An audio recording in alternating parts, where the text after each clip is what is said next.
मात्र से नासत विघ्न अनंत।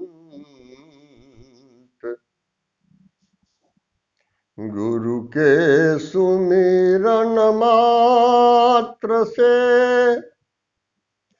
नासत विघ्न अनंत। तेहि ते सर्वारंभ में ध्यायत है सब संत। ध्यायत है सब संत। गुरु को कीजिए दंडवत, कोटि कोटि प्रणाम। कीट न जाने भृंग को, गुरु कर ले आप समान। बोलिए सद्गुरुदेव की जय। आज हमारे सामने एक बहुत ही अहम प्रश्न उभर करके आया, और शायद यह प्रश्न हमारा ही नहीं बल्कि यह संपूर्ण मानव मात्र का यह प्रश्न है। और यह प्रश्न सदा सदा से इस संसार में व्याप्त है, जिसका उत्तर हर कोई खोजने का प्रयास करता रहता है कि यह मनुष्य जो परमात्मा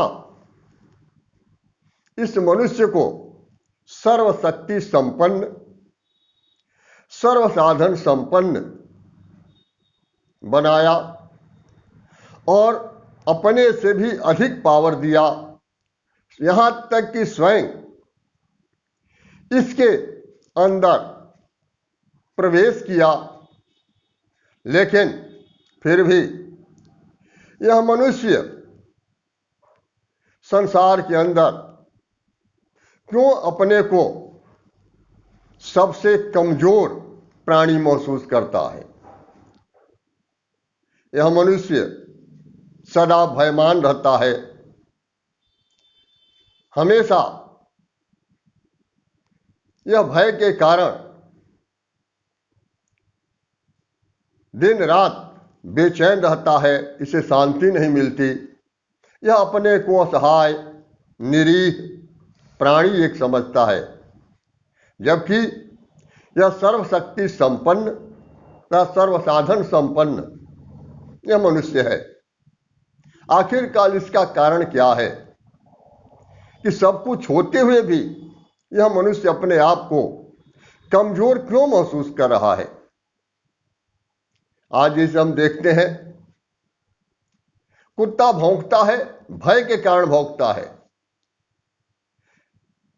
वो निर्भय नहीं रहता, उसे भय रहता है कि कोई हमको मार न दे, कोई पत्थर न हमारे ऊपर चला दे।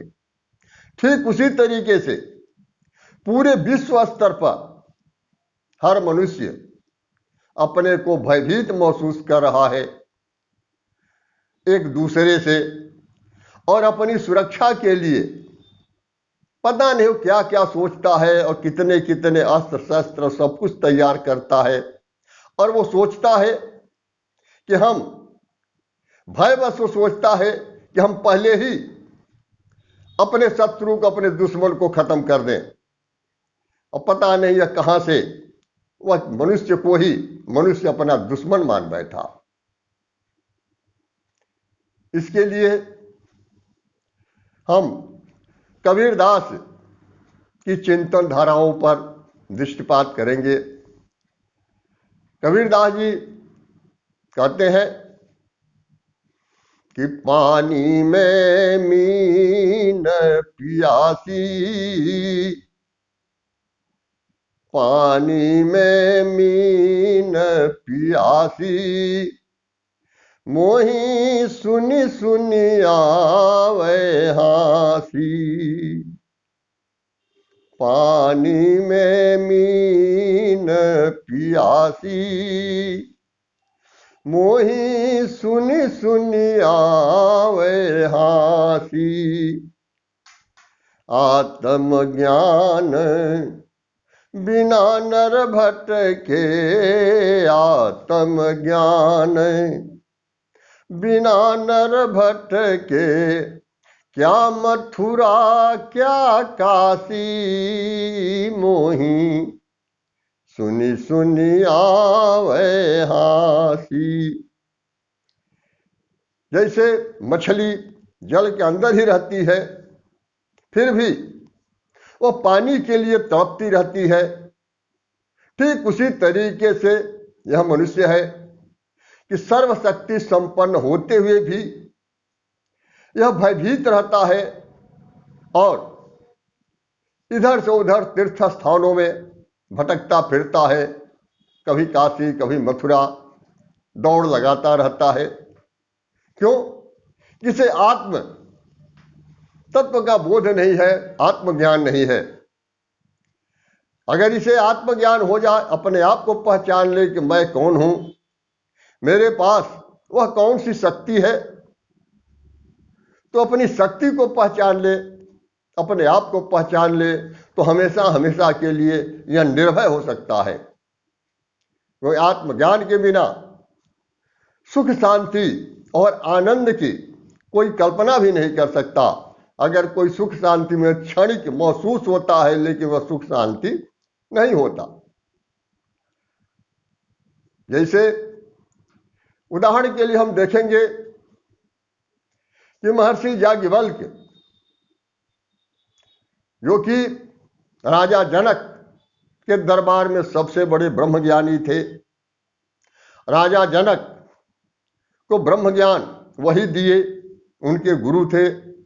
और महर्षि याज्ञवल्क्य के ही वजह से जनक विदेह कलाए शरीर में रहते हुए ही ब्रह्म के साथ इतना एकाकार हो गए, तो शरीर में रहते हुए भी उस शरीर से अलग महसूस करते थे।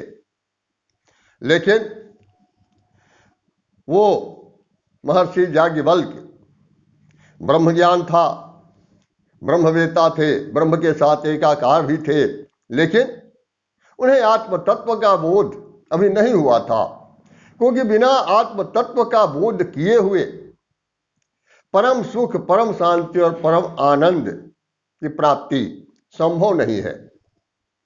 अंत में वह अपनी दो पत्नियां थी उनकी, दोनों पत्नियों को बुलाए और बुला करके दोनों पत्नियों से कहे वो कि ऐसा करो कि अब हमको तुम लोग छोड़ दो और हम जा करके निर्जन स्थान पर एकांत हो करके और आत्म तत्व का बोध करना चाहते हैं, अपने आप को पहचान करके अपने आप में समाहित होना चाहते हैं। इसलिए जो भी हमारे पास धन संपत्ति है, घोड़े हाथी या दास दासियां, सब आपस में, तुम दो पत्नियां थी, दोनों से कहे कि दोनों लोग आपस में बांट लो और हमको छोड़ दो। अंत में मैत्रेयी कही कि क्या यह सारी संपत्ति को लेकर के और मैं जीते जी इस शरीर में क्या मैं मर जाऊंगी? क्योंकि यह वास्तविकता है कि शरीर में रहते हुए जो मर जाता है वो तो मरता है, और शरीर में रहते हुए अगर कोई नहीं मरता है तो निश्चित है वो काया बदल जाती है, वो मरता नहीं है। इसीलिए कबीर भी कहे हैं कि मरते मरते सब मुआ, मरण न जाना कोई, ऐसा होई के नाम हुआ कि बहुर न मरना हो। वही मैत्रेयी याज्ञवल्क्य ऋषि से पूछी कि क्या मैं इस शरीर में रहते हैं मर जाऊंगी? क्या हमें अमृत तत्व की प्राप्ति हो जाएगी? क्या आत्म तत्व का बोध हो जाएगा हमको? तो अंत में याज्ञवल्क्य ऋषि कहे कि नहीं, ये तो संभव नहीं है। जैसे संसारी लोग भौतिक सुख सुविधा का आनंद लेकर के रहते हैं, उस तरह से तुम अपना जीवन यापन कर सकती हो। अंत में मैत्रेयी कही कि ये ना हम नामृतस्याम किम हम तेन कुर्याम, जिससे हमें अमृत तत्व की प्राप्ति न हो उसे लेकर के मैं क्या करूंगी, उससे हमें क्या मतलब है। अंत में याज्ञवल्क्य ऋषि पूछे कि आखिर तुम चाहती क्या हो। तो मैत्रेयी कही कि असतो मा सद्गमया तमसो मा ज्योतिर्गमया मृत्योर्मायमृतं गमया आविराविर्मयेधिरुद्रः यत्ते दक्षिणमुखं पाहि मां नित्यम। कही कि हमको असत से सत्य की ओर हमें ले चलिए, हमें यह अज्ञानता रूपी अंधकार को समाप्त करके हे ज्योतिर्मय आप हमें प्रकाश की तरफ ले चलिए। और जो मृत्यु धर्म हमारी जो मनोवृत्ति है, हमारा यह शरीर है, इससे हमें अमृत तत्व की ओर ले चलिए, अमरत्व की ओर ले चलिए। हे प्रभु आप रुद्र बन करके हमारे समस्त विकारों का नाश कर दीजिए और नाश करके और हमारी रक्षा आप करिए। क्योंकि मैत्रेयी ये चाहती थी कि अगर आप आत्म तत्व की प्राप्ति के लिए जा रहे हैं तो हमें भी धन दौलत की जरूरत नहीं है, हमें भी आत्म तत्व चाहिए, आत्म तत्व की प्राप्ति चाहिए। मैं भी अपने आप को पहचानना चाहती हूं कि आखिर मैं कौन हूं। तो कैसे आत्म तत्व का बोध होगा, इसके लिए याज्ञवल्क्य ऋषि बता रहे हैं कि नायम आत्मा प्रवचने न लभ्यो न मे दया न बहुना श्रुतेन। हे मैत्रेयी आत्मतत्व का बोध प्रवचन करने से या प्रवचन सुनने से नहीं हो सकता, ना ही यह बुद्धि के द्वारा हो सकता है और न ही बहुत से शास्त्रों का गहन अध्ययन करने से हो सकता है। फिर कहते हैं यमई वही सवृणुते तेन लभ्य तस्यै स आत्मा विवृणुते तनुष्याम। कहते हैं कि आत्म तत्व को प्राप्त करने के लिए उसे वर्ण करना पड़ेगा। जब तक उसको वर्ण नहीं किया जाएगा तब तक उसकी प्राप्ति नहीं हो सकती। जैसे एक कन्या है, लड़की है, कन्या की शादी होती है तो शादी विवाह उसका होता है, केवल एक दूल्हे के साथ एक को वर्ण करती है और गले में वरमाला पहनाती है। लेकिन जब वो जाती है अपने ससुराल में तो उसके सामने सारा परिवार रहता है, उसकी सास है, ससुर है, ननद है, देवर है, भसुर है और अन्य रिश्ते नाते सभी लोग रहते हैं। लेकिन वह लड़की सारे परिवार को, सारे रिश्ते नातों को संभालती हुई, देखती हुई, लेकिन अंत में केंद्रित रहती है एक के ऊपर, एक को ही वर्ण की है और हमेशा ध्यान उसका केंद्रित वहीं पर रहता है। ठीक उसी तरीके से हम संसार में आए हैं, संसार में रहते हैं तो संसार के सारे रिश्ते नाते सब संबंधों के साथ हम रहे, हम सब कुछ करते रहे, देखते रहे, लेकिन ठीक उसी तरीके से हमारा ध्यान केंद्रित केवल आत्म तत्व के ऊपर होना चाहिए। और जब हम केंद्रित हो जाएंगे, एक को वर्ण कर लेंगे, तभी जा करके हमें आत्म तत्व का बोध हो सकता है। लोग कहते हैं यमई से वृणुते तेन लभ्य तस्सै से आत्मा भी वृणुते तनुष्याम। इसलिए आत्म तत्व को ही वर्ण करो, इस संसार को वर्ण मत करो। ओम शांति शांति शांति।